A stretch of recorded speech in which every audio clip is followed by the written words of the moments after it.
मौलाना महमूद मदनी के बयान पर बवाल। सुप्रीम कोर्ट पर बोलना मदनी को पड़ा भारी। क्यों मुसलमानों को भड़का रहे हैं मौलाना। नमस्कार, आप देख रहे हैं कैपिटल टीवी का खास शो दो टूक। मैं हूं परवीन शेख। देश की सबसे बड़ी अदालत के खिलाफ बोलना मौलाना को भारी पड़ गया है। मदनी के बयान पर सियासी गलियारों में हड़कंप मचा है। सुप्रीम कोर्ट पर की गई टिप्पणी को लेकर चर्चा में बने जमीयत उलेमाए हिंद के अध्यक्ष मौलाना महमूद मदनी ने एक बार फिर से एक और बयान दिया है। उन्होंने कहा कि मैंने कुछ भी गलत नहीं कहा, मेरे बयान में ऐसा कोई शब्द नहीं है जिसे वापस लिया जाए। इसी के साथ मदनी ने जिहाद को लेकर उस पर अपनी सफाई भी पेश की, साथ ही स्कूलों में भी जिहाद पढ़ाने की वकालत कर डाली। जमीयत उलेमाए हिंद के अध्यक्ष मौलाना महमूद ने जिहाद वाले अपने बयान पर अब वो सफाई देते फिर रहे हैं। असल में मदनी ने कहा था कि भारत में रहने वाले मुसलमानों पर जुल्म हो रहा है, उन्हें समाज से अलग किया जा रहा है, जबरन निशाना बनाया जा रहा है और इस जुल्म के खत्म ना होने तक जिहाद जारी रहना चाहिए।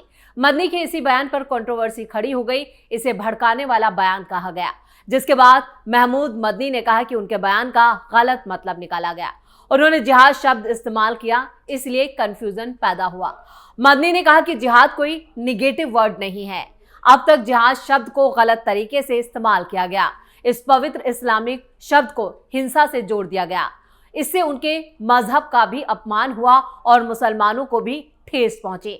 मदनी ने कहा कि उन्होंने ये मिशन बनाया है कि जिहाद शब्द का सही मतलब, उसकी सही डेफिनेशन लोगों तक पहुंचे, इसलिए उन्होंने जिहाद शब्द का इस्तेमाल अपनी बातों में किया था। इसका मकसद किसी को हिंसा के लिए भड़काना नहीं है।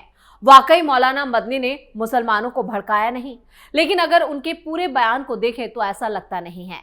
जिहाद पर तो मौलाना बोल ही रहे थे, साथ ही देश की सर्वोच्च अदालत के फैसलों पर भी सवाल उठाना उसे कैसे मौलाना जस्टिफाई करेंगे। स्टोरी में आगे बढ़ने से पहले मौलाना मदनी का ये बयान देखते हैं।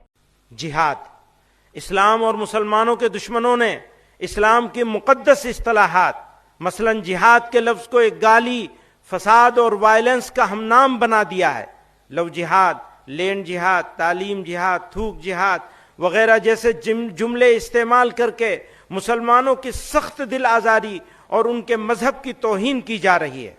अफसोस का मकाम है कि हुकूमत और मीडिया में बैठे जिम्मेदार अफराद भी इस तरह के अल्फाज इस्तेमाल करने में कोई शर्म महसूस नहीं करते और न एक कम्युनिटी की दिल आजारी की परवाह करते हैं। परवाह क्या करेंगे, ये तो उस कम्युनिटी की दुश्मनी में करते हैं। तो जमीयत उलेमाए हिंद के अध्यक्ष मौलाना महमूद मदनी ने साफ कहा था कि अगर जुल्म होगा तो जिहाद होगा। भोपाल में अपने एक कार्यक्रम के दौरान महमूद मदनी ने कहा कि इस्लाम के दुश्मनों ने जिहाद जैसे इस्लाम के पवित्र विचार को गलत और हिंसा में तब्दील कर दिया। इसलिए कहता हूं कि जब जब जुल्म होगा तब तब जिहाद होगा। देखिए कैसे उन्होंने जिहाद को लेकर उकसाने का काम किया कि इस्लाम में जिहाद एक मुकद्दस दीनी फरीजा है।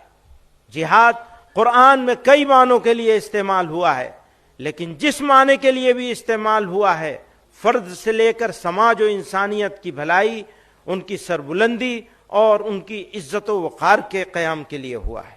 जहां जंग व क़िताल के माने में इस्तेमाल हुआ है, वो भी जुल्म फसाद के खात्मे और इंसानियत की बका के लिए है। इसलिए जब जब जुल्म होगा तब तब जिहाद होगा।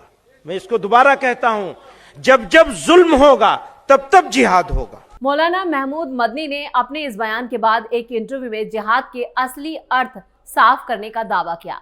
उन्होंने कहा कि इस शब्द के वास्तविक अर्थ को लेकर कुछ भ्रम पैदा किया गया है। जिहाद के कई अर्थ हैं। सबसे बड़ा जिहाद अपने लक्ष्य के बारे में स्पष्ट दृष्टिकोण रखना और खुद का व्यक्तित्व बेहतर बनाने की दिशा में काम करना है।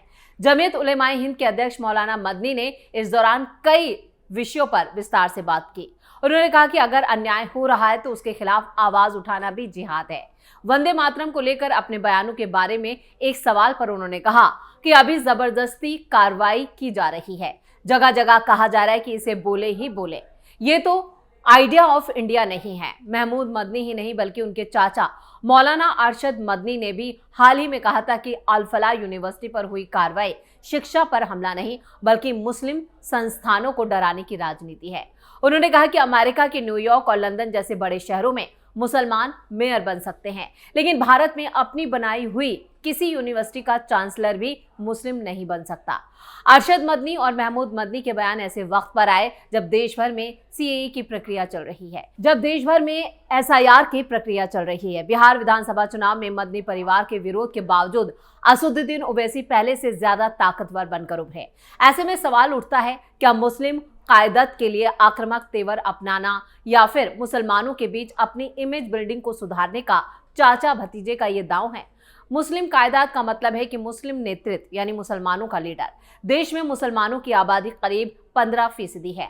आजादी के बाद से मुसलमानों की जो नेतृत्व है कभी किसी राजनीतिक व्यक्तित्व के हाथों में नहीं रहा, बल्कि मुस्लिम संगठनों और उलेमाओं के पास ही रहा। जमाते इस्लामी हिंद, जमीयत उलेमाए हिंद जैसे संगठनों की पकड़ मुस्लिम वोट बैंक पर रही। इन्हीं संगठनों ने मुस्लिम राजनीति की दशा और दिशा तय की। लेकिन मोदी के केंद्रीय राजनीति में आने के बाद से मुस्लिम सियासत पूरी तरह से बदल गई। असदुद्दीन ओवैसी ने हैदराबाद के चार मीनार इलाके से निकलकर देश के मुसलमानों की राजनीतिक कायदत यानी नेतृत्व करने का नया सियासी दांव चला है। ओवैसी देखते ही देखते मुसलमानों के बीच काफी लोकप्रिय होने लगे।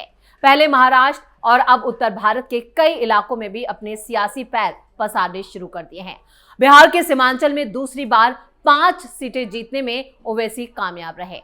अलग अलग फिरकों में भी बटे मुसलमानों की दीवार को तोड़कर अपनी जगह बना रहे हैं और मुसलमानों से जुड़ रहे हर मुद्दे पर मुखर होकर वो बयान भी दे रहे हैं।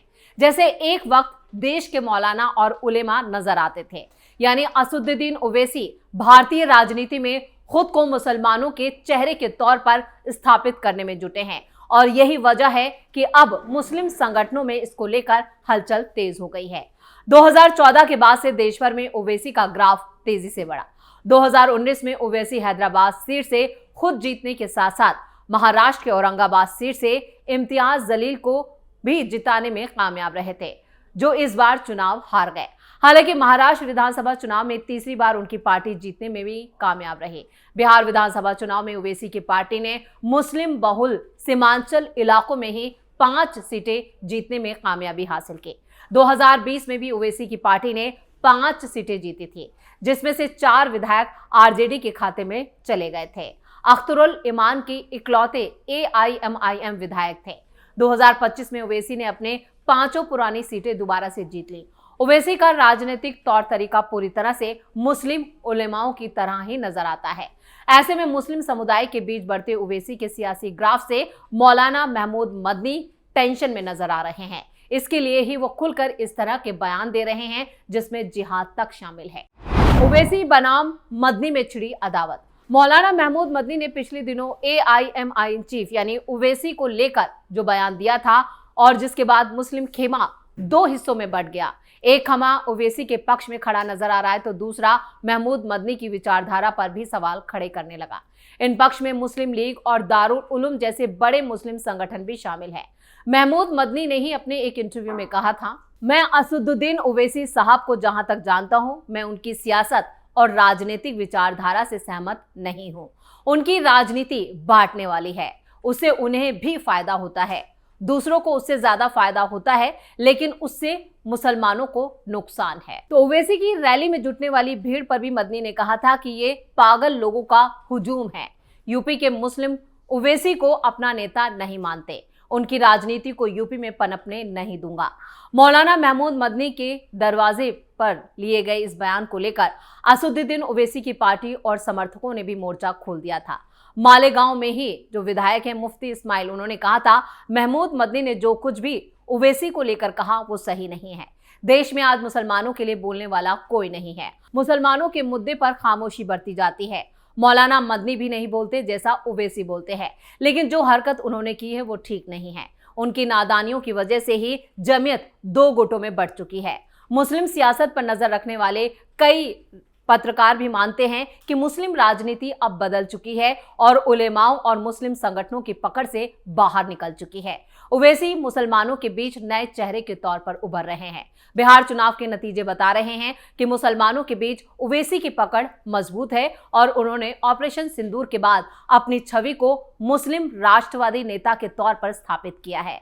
और ओवैसी के बढ़ते कद के चलते ही मौलाना महमूद मदनी हो या फिर मौलाना अरशद मदनी, दोनों ही टेंशन में नजर आ रहे हैं, क्योंकि अभी तक मुसलमानों के नेतृत्व पर इनकी मजबूत दावेदारी हुआ करती थी।